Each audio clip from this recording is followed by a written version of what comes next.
Give it to me like.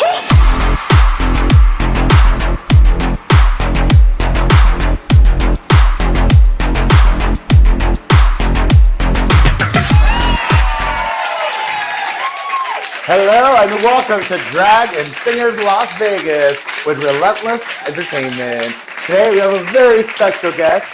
Give it up for Miss Sunshine in the house.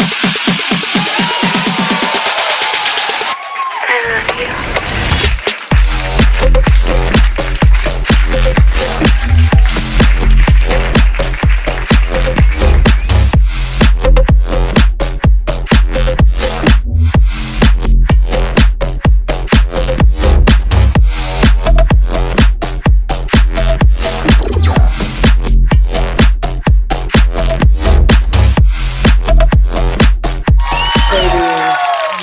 How are you doing? I'm incredible. How are you? Oh, fabulous. We're so excited to have you as our second guest. Thanks for having me. This is so fun. I'm so excited. Miss Martina Brookshire came for our first guest. I love Miss Martina. I love her so much. We used to do a show together and she's just mwah. She has the most infectious laugh. When she's on stage, it's just like you just can't help but like laugh along with her. I'm such a fan. She's such a great host, singer, and of course was the perfect guest to be number one for drag and singers because we're going to have the best of both worlds, and why not have two birds with one stone, right? Mwah. And to follow up with that, we have another great drag and singer, Miss Sunshine. So we're really excited to have you. She got pretty much handpicked by Miss Martina to be here today, so we're really excited. So, all right. So first and foremost, tell us about yourself. You know, where you're from, what kind. Your drag. Well, I live in Las Vegas. I've done drag like off and on for like since I was 18 years old. Like I've been around the drag scene. I used to back up dance for Queens. This is back when I lived in Fort Lauderdale, where I used to live before I moved to Las Vegas. I used to back up dance for Queens, and I was like always there, like in the drag scene. But I was like, I could never. But at the time, I was doing a lot of regional theater and like local theater as well. And I got cast in a production of Hedwig and the Angry Inch, playing Hedwig, which is, if you don't know what that is, look it up. They made a movie version of it. It's brilliant. And it's a drag role. And like when we performed it, the producers actually booked me at the local drag bars to go and like promote the show, like sing some songs, promote the show. And I made more money promoting that show than I did performing in it. And that was like the start of like all this. Like, yeah. So and years later, I moved to Las Vegas, started taking drag more seriously just because there started being like actual like bookings for it.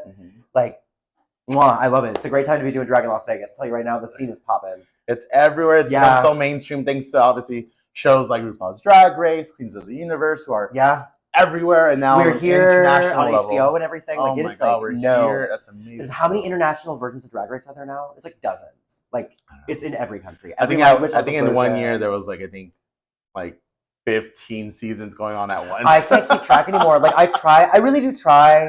I'll watch at least an episode. I find it really difficult to watch the ones that are that I don't understand the language. Yes. Because then it's like, for one, like oftentimes they're making like pop culture references that I don't really understand. That like I tried to watch Drag Den, which was so great. Did you watch Drag Den with Manila? Yeah. So good. Like I can't remember the word they had for it, but at the end when they were like lip syncing, like it's wild. Watch it. It's amazing. So good. Like the end, there's like a ball and chain around this stage that they're like trying to lip sync and be fierce while getting hit by it's.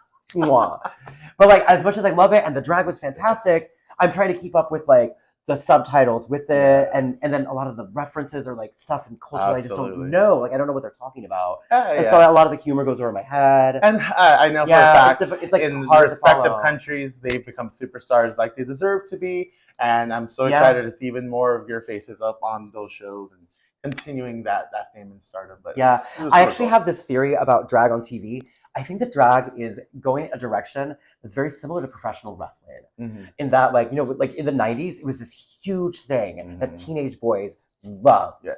And now we're in a situation where it's kind of like a similar, like, TV represented thing. It's kind of more skewing female than it is male.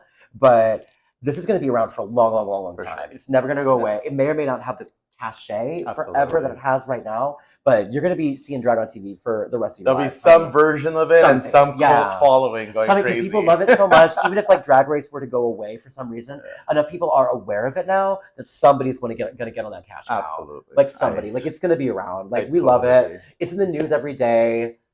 Who would you say is like your biggest like inspiration, or maybe a reason that you started drag, or something that you looked up to be like when you I were would say young or now? I would say, like, it's with drag specifically, I would say Lady Gaga was a really Mm, big inspiration in a lot of ways. I Like, can there's see. there. I mean, hi, like, what's Look up? at this. But like, I again, when she first like rose to prominence, it was like we're talking like 2008. Yeah. I was living in Fort Lauderdale doing like theater stuff. Mhm. And like watching her, like I'm old enough that I was like already a grown ass man when that was happening, when Lady Gaga was popping off for the first time. And it felt like one of us had made it, like one of our like an actor, People, like an yeah. actual artist had Absolutely. gotten like this big deal and was a mainstream success. Mhm. Somebody who was like getting interviewed and being talking about like the artistic process and like intention and like actually like it was like one of us made it. And so it was so inspiring. And I've always been a fan of the whole persona thing anyway with pop music. And like I always loved David Bowie, how he had like all these like personas that he would play. Like Mhm. he was he was the Thin White Duke. He was Ziggy Stardust. He was like these personas that he would do. And that the Gaga brought that kind of vibe back. And that drag is also that as well, with like this whole persona thing that we create. Like Sunshine is an invention Yes. that I bring out and put on shows. It's pure art. I mean, Yeah. it's always one thing to say, hey, this is your character, go. Yeah. That's another one to create your own. That's Yeah. you, but in a I've different always way. because I come from the theater, I always feel like drag is like theater for control freaks. Yes, like it is very exactly much so. what you want. You cast yourself in whatever role you want. Like I always wanted to be the blonde ingenue, and I made myself that. I chose that specifically. And we all love cocktails, obviously, in our community, right? Yeah, good morning. So we are creating a menu of dragon singers. So by the next few, I'll do like session 1, session 2, and we have our second drink in the house. So what is your drink? What will be the Sunshine? I've been drinking a lot of tequila sunrise lately. I'm all about it. There's the bartenders at Queen always like take good care of me with that one. They call it's tequila sunshine now. I love it. We love her. We all love a little bit of tequila. I mostly drink tequila on the rocks. You know what? I mean, she's a man, Maury. Like, you better work. She's getting it together. I need it to be a little sweeter than that. I love it. So we're definitely gonna have the Sunshine coming up. So I'll create a cocktail just specific for Sunshine, and it'll be in our. It's just a double tequila sunrise. Yeah, even better. We love it. So for those tequila drinkers, we have a drink coming up for you. But we also have Martina's drink. So just to is that what this announce, is? this is what does she have? Brookeshire's drink. She made it as simple as possible. Really? It's a little bit more diluted now, but it's a rainbow cocktail. We literally have grenadine, blue caracal, Malibu, pineapple juice, and it's all layered together to make a little rainbow. I see it, the little gradients. Once it mixes together, it looks gross, but it tastes fantastic. You know what? And we're relatable. And we're calling it the Martina Hurricane. We'll make a brand new video on Relentless Entertainment of just the drinks and how to make them. Oh, that would be fun. Yeah. And then I can show you how to drink them. Amen. We'll do a whole session where I remind everyone back with their always drinks. It'll be great. Pinky out and say, "Oh my God, that's the most interesting thing I've ever heard." Yes. Yes. So, obviously, there's a lot more to go. I mean, like you said, drag is becoming even bigger and bigger right now. So 5 years from now, where do you see Sunshine? But Sunshine, I mean, hopefully. I mean, that's not. I hesitate to pin down any specific goals because, for one thing, it's good to have goals and work towards them. But some of the best things that happened in my life are things that I wouldn't have even thought to plan for. Like when Fabulous, that show that I was in with Edie, there was like an all life. That's how I met Martina. There was no like planning for that to be a thing. Like with entertainment, things just kind of like fall in your lap and you're like ready for it or you aren't. And that was something that like I couldn't have planned that being a thing. It was just something that Edie started to do and I got involved with it. And so like I don't know that I really want to. Hopefully I am successful and out there performing for people in some way. But that's kind of like beyond that. I like let the chips fall where they may. Absolutely. Yeah, networking is so important. One person leads you to another one. One gig leads you to things will change like that. Yeah.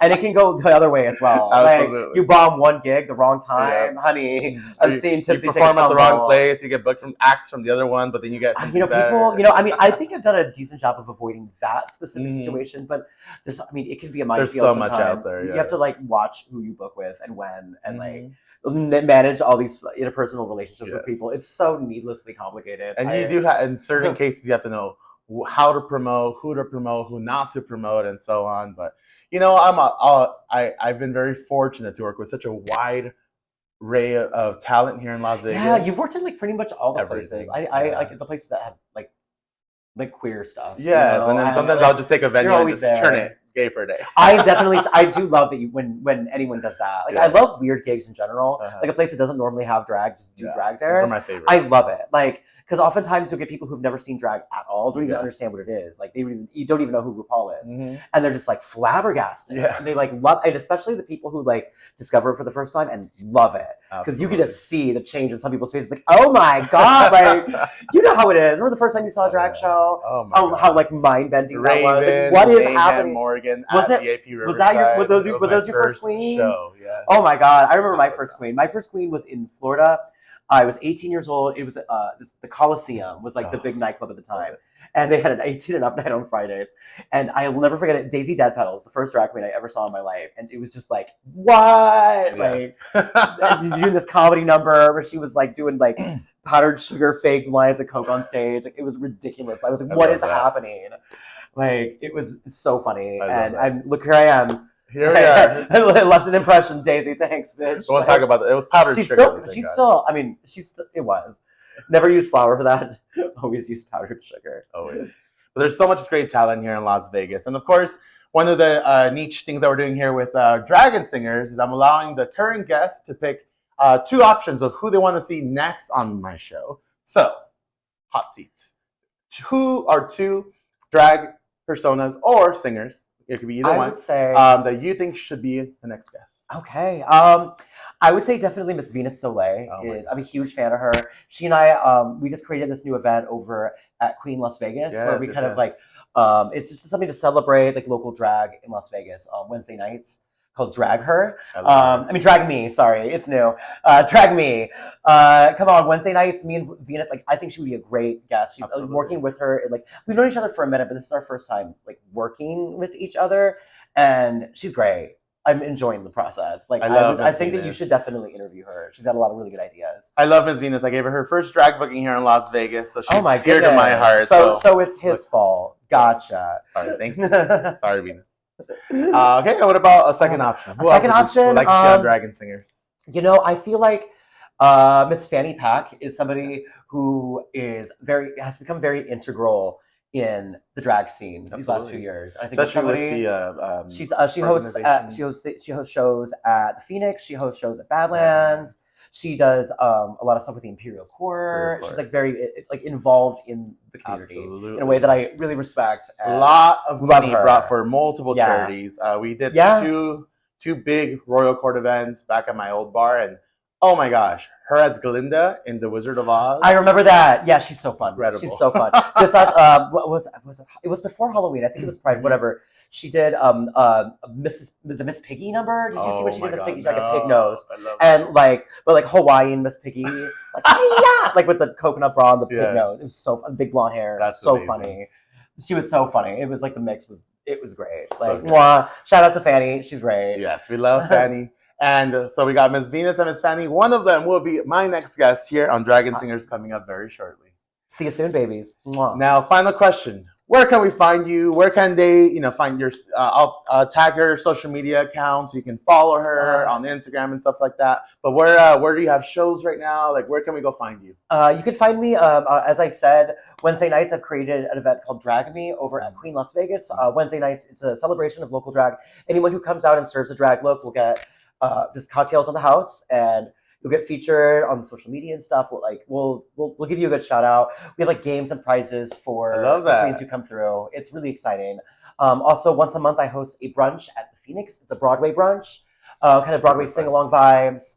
It's a pretty lit week, like a pretty lit weekend. Like whenever you come out, like the last Sunday of every month. The $20 bottomless mimosas start at 2:00, and then 3:00 is our showtime.